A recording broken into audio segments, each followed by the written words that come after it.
বিসমিল্লাহির রহমানির রহিম। সুপ্রিয় শিক্ষার্থী, আসসালামু আলাইকুম। আশা করি সকলে ভালো আছো। তো এখন আমি আলোচনা করব সপ্তম শ্রেণীর বিজ্ঞান। তো প্রথম অধ্যায় নিম্ন শ্রেণীর জীব। তো নিম্ন শ্রেণীর জীবের এটা হলো আমার ষষ্ঠ ক্লাস।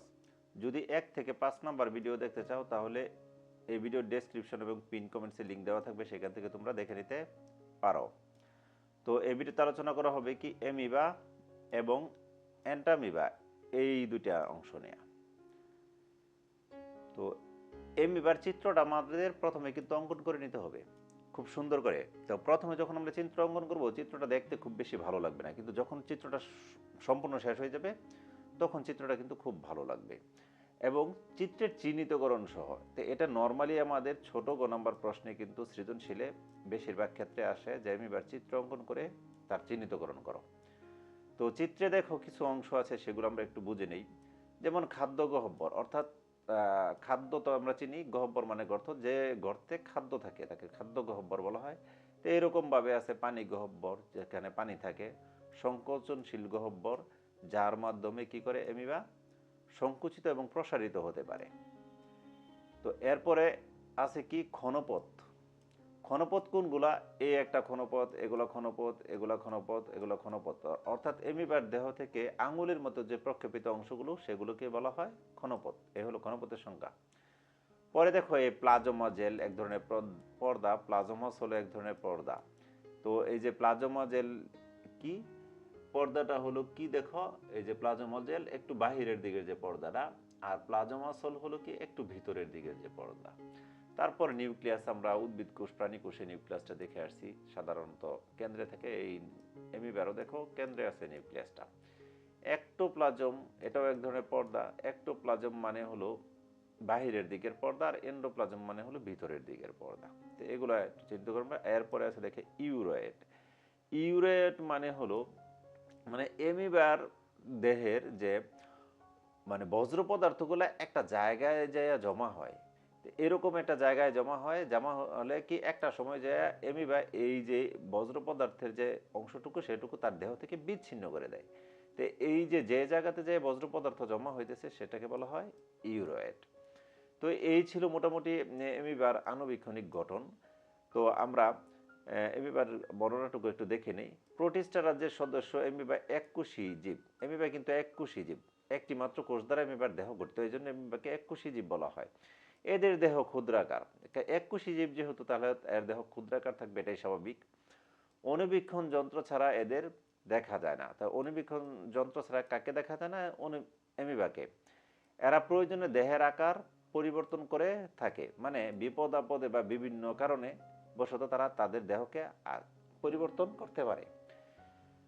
তো এদের দেহ থেকে আঙ্গুলের মতো তৈরি ও বিক্ষেপকে ঘনপথ বলে। এই যে কিছুক্ষণ আগে দেখালাম, এগুলো সব কয়টা কি ঘনপথ। অর্থাৎ অ্যামিবার দেহ থেকে আঙ্গুলের মতো প্রক্ষেপিত অংশকে ঘনপথ বলা হয় বা অভিক্ষেপকে। এর সাহায্যে অ্যামিবা খাদ্য গ্রহণ ও চলাচল করে। কার সাহায্যে? ঘনপদের সাহায্যে। ঘনপদের কাজ হলো কি খাদ্য গ্রহণ করা এবং চলাচল করা। এদের দেহে পানি গহ্বর, খাদ্য গহ্বর, সংকোচন গহ্বর থাকে। এগুলো আমরা দেখছি, 3টা গহ্বর আছে। এদের সারা দেহে একটি পাতলা ও স্বচ্ছ পর্দা দ্বারা ঘেরা থাকে।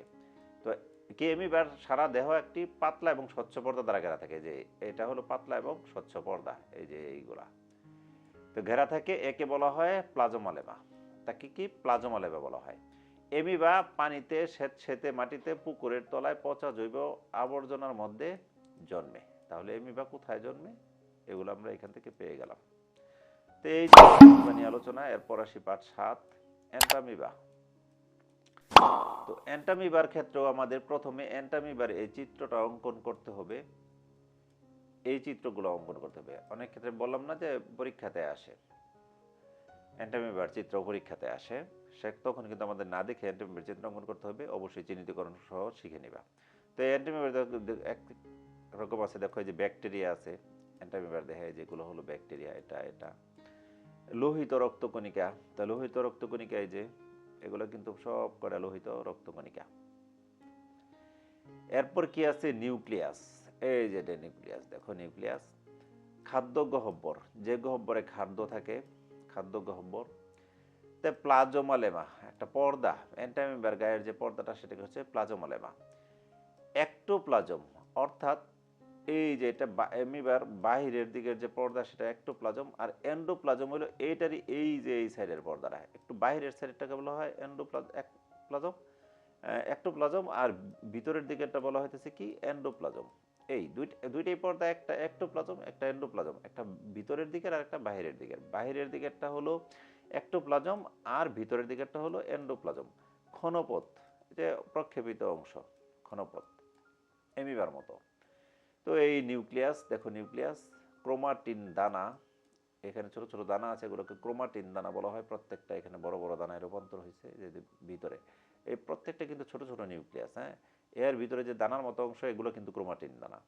তো এই ক্রোমাটিন দানাগুলো পরবর্তীতে এখানে স্পোর সৃষ্টি হইতেছে, পরে একটি শিশু এন্টাবিবা হইতেছে। মানে এই যে এখান থেকে একটা এন্টাবিবা, এখান থেকে একটা এন্টাবিবা, প্রত্যেকটা নিউক্লিয়াস একটা একটি এন্টাবিবায় পরিণত হচ্ছে। তো এই ছিল মূলত অ্যান্টামিবার চিত্র। দেখো, অ্যান্টামিবা প্রোটিস্টা রাজ্যভুক্ত আরেক ধরনের এককোষী জীব। খালি চোখে এদের দেখা যায় না। অ্যান্টামিবাও এমিবার মতো খালি চোখে দেখা যায় না। এদের দেহের কোনো নির্দিষ্ট আকৃতি নাই, কারণ এরাও সর্বদা এমিবার মতো আকার ও আকৃতি পরিবর্তন করতে থাকে। এদের দেহ স্বচ্ছ জেলির ন্যায়, তবে কখনো কখনো প্রতিকূল পরিবেশে এরা গোলাকার শক্ত আবরণে নিজেদের দেহকে ঢেকে ফেলে। এ অবস্থাকে সিস্ট বলে। তো অর্থাৎ সিস্টের সংজ্ঞাটা যদি আমাদের আসে, সিস্ট কি বা কাকে বলে, এটা একটু বেশি বেশি আসে মোটম পরীক্ষাতে। তো কি বলবো আমরা, যে অ্যান্টামিবা কখনো কখনো প্রতিকূল পরিবেশে এদের দেহকে গোলাকার শক্ত আবরণে ঢেকে ফেলে, একে বলা হয় সিস্ট। এভাবে আমরা বলে দেব। তো আমাশয় রোগ সাধারণত দুই ধরনের, একটি হলো অ্যামিবিক আমাশয় আর একটা হলো বেসিলারি আমাশয়। এই অ্যামিবিক আমাশয়টাই মূলত এই অ্যান্টামিবার আক্রমণে হয়ে থাকে। তো বেসিলারি আমাশয়ের কারণে এক ধরনের বেসিলারি ব্যাকটেরিয়া, অ্যান্টামিবা নামক এক ধরনের এককোষী প্রাণীর আক্রমণে অ্যামিবিক আমাশয় হয়ে থাকে। তো এরা পরজীবী হিসেবে মানুষ, বানর জাতীয় প্রাণী, কুকুর, বিড়াল, শূকর, ইঁদুরের বৃহদন্ত্রে বসবাস করে। তো এই বৃহদন্ত্রে বসবাস করে। বৃহদন্ত্র কি? বৃহদন্ত্র হলো মানে আমরা তো গরুর ভুঁড়ি বা হাঁস মুরগি কবুতরের এগুলোর ভুঁড়ি কিন্তু দেখছি, এখানে দেখবো একটা চিকন সরু নলের মতো আছে, সেটাকে মূলত হলো ক্ষুদ্রান্ত। আর একটা আছে মোটা, সেটাকে মূলত বলা হয় বৃহদন্ত্রে। এই বৃহদন্ত্রে এরা বসবাস করে। অ্যান্টামিবার কোষ বিভাজন ও অণুবীজ স্পোর সৃষ্টির মাধ্যমে বংশবৃদ্ধি করে। তো অ্যান্টামিবা কি? কোষ বিভাজন ও অণুবীজ স্পোর সৃষ্টির মাধ্যমে বংশবৃদ্ধি। অণুবীজ কি? মানে অণুবীজ হলো বীজ, তো আমরা জানি যে বড় ধরনের থাকে। অণুবীজ হলো ক্ষুদ্র বীজ, এটা অণুবীজদেরকে বলা হয় স্পোর। তো স্পোরুলেশন পদ্ধতিতে একটি কোষের প্রোটোপ্লাজম বহুখণ্ড বিভক্ত হয়ে ক্ষুদ্র ক্ষুদ্র অণুবীজ বা স্পোর গঠন করে। তো অ্যান্টামিবা মূলত কিন্তু স্পোরুলেশন পদ্ধতিতে বংশবৃদ্ধি করে। যদি বলা হয় অ্যান্টামিবা কোন পদ্ধতিতে বংশবৃদ্ধি করে, তখন আমরা বলবো এই স্পোরুলেশন পদ্ধতিতে অ্যান্টামিবা বংশবৃদ্ধি করে। তো অনুকূল পরিবেশে এরা প্রত্যেকে এক একটি নতুন অ্যামিবা হিসেবে বড় হয়। এই যে ছোট ছোট ইগুলা তোমার অ্যান্টামিবাগুলো যখন অনুকূল পরিবেশ পায়, অর্থাৎ তার বৃদ্ধির জন্য যখন অনুকূল পরিবেশ পাবে, তখন সে কিন্তু অ্যান্টামিবাটাই আবার পরিবর্তিত হয়ে অ্যামিবায় রূপান্তরিত হবে। অ্যান্টামিবা এক ধরনের আমাশয় রোগের জন্য দায়ী।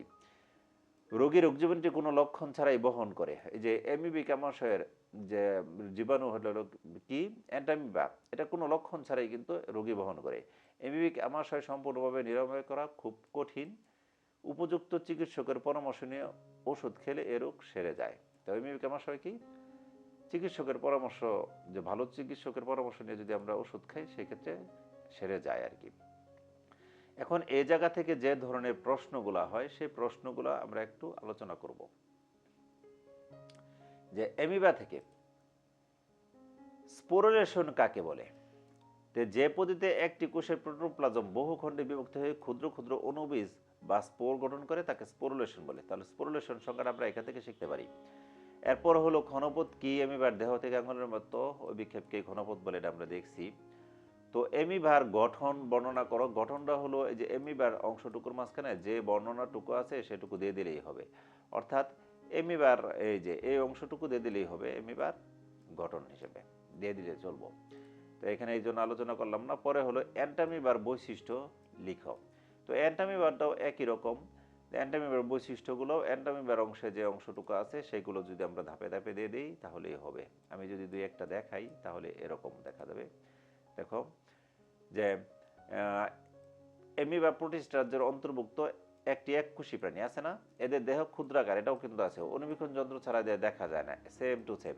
কিন্তু অ্যান্ডামিয়ার বৈশিষ্ট্য যদি আমরা একটু ধাপে ধাপে সাজিয়ে লিখতে চাই তাহলে এরা এককোষী জীব, এদের কোনো নির্দিষ্ট আকার আকৃতি নেই, এরা এমিবার নেয় আকার আকৃতির পরিবর্তন করতে পারে, দেহ স্বচ্ছ জলীন নেই, প্রতিকূল অবস্থায় সৃষ্ট গঠন করে। এভাবে আমরা লিখে দেবো 5, 6, 7টা যা পারি। এরপর পরের প্রশ্ন হলো ব্যাকটেরিয়া ও অ্যান্টামিবার মধ্যে পার্থক্য লিখো। ব্যাকটেরিয়া ও অ্যান্টামিবার মধ্যে পার্থক্য। ব্যাকটেরিয়া, অ্যান্টামিবা, এরা আদিকোষী, এরা এককোষী। আদিকোষী কেন এককোষী কেন এটা কিন্তু আমরা জানি। তো ব্যাকটেরিয়ার আকার, এরা গোলাকার, দণ্ডাকার, কমা, পেঁচানো ইত্যাদি নানা ধরনের হতে পারে। এদের দেহের নির্দিষ্ট কোনো আকৃতি নেই, এদের আকার আকৃতি নির্দিষ্ট থাকে। এরা অ্যামিবার মতো আকার আকৃতি পরিবর্তন করতে পারে। তো এরা দ্বিবিভাজন পদ্ধতিতে বংশবৃদ্ধি করে। এরা কোষ বিভাজন বা অণুবীজ সৃষ্টির মাধ্যমে বংশবৃদ্ধি করে। এই ছিল অ্যামিবা আর অ্যান্টামিবার মধ্যে পার্থক্য।